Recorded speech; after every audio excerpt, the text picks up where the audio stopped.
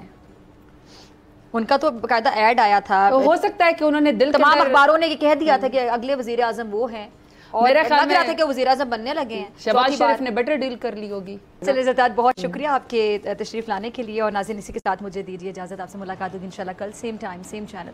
اگر زندگی نے وفا کی دعاؤں میں یاد رکھیے گا, اپنا بہت خیال رکھیے گا. اللہ نگہبان.